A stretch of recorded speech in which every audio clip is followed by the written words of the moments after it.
Well, I think we're witnessing a public conversation about family violence, about intimate partner and sexual violence, the likes of which we've never seen before. So this is a really important time to be talking about the research of the Muriel McQueen-Ferguson Center for Family Violence Research. Raison d'être is really action-oriented research. Action-oriented research really means informing our actions, so informing our policies, our programs, our services to ensure that they work for the communities.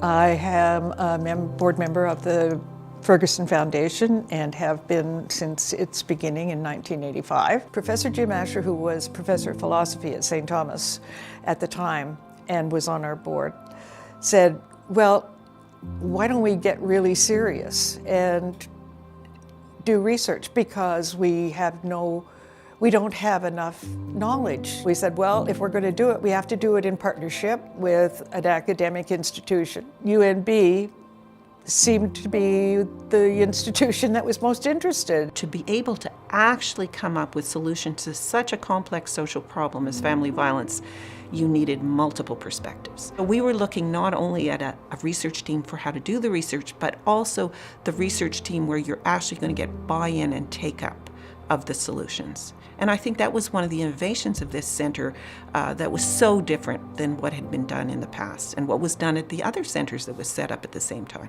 The work of the center is just, it's been phenomenal. They are continually reaching out, encouraging partners in the community, not only in Fredericton but across the province to get involved. And I think that that has a trickle-down effect to our frontline staff, whether it's in policing, whether it's in hospitals, whether it's in the school system. Their reach into the community has been far and wide. From the beginning, we said that the research question should actually come from the community, not from the academy. So this is not somebody reviewing the literature and saying, oh, here's a different question that hasn't been answered we could do research on.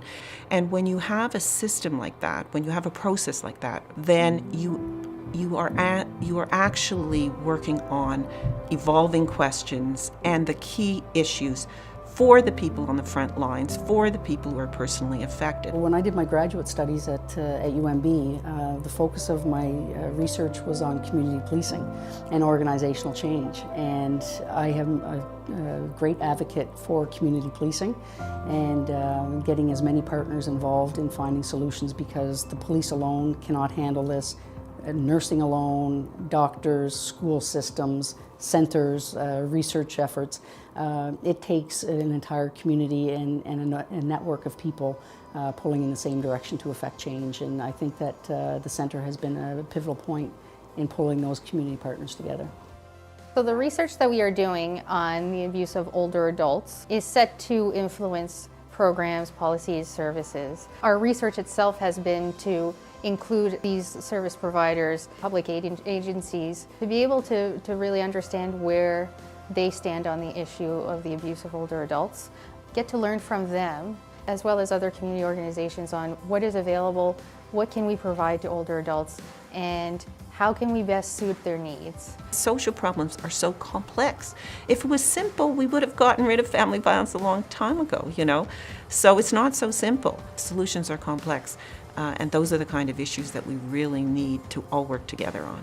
25 years later, guess what? It turns out it really was a good idea, and it's taken on a life of its own. There's been buy-in from so many people, and if we counted up how many people at UNB and how many people in the community and how many people in government have been involved in the center at one time or another, this would be a very, very large number. I'm proud to be part of a very creative and innovative group of researchers, students, faculty, community members, and government that are addressing this problem in this time. And I'm very confident that we're contributing to solving the problem of family violence and making life safer for our families and our communities in Atlantic Canada. So I think we can celebrate having such a success story in our small province, at our small university, and we can really celebrate that this center has made a difference. It's still going strong. It will continue to make a difference. That's something to celebrate.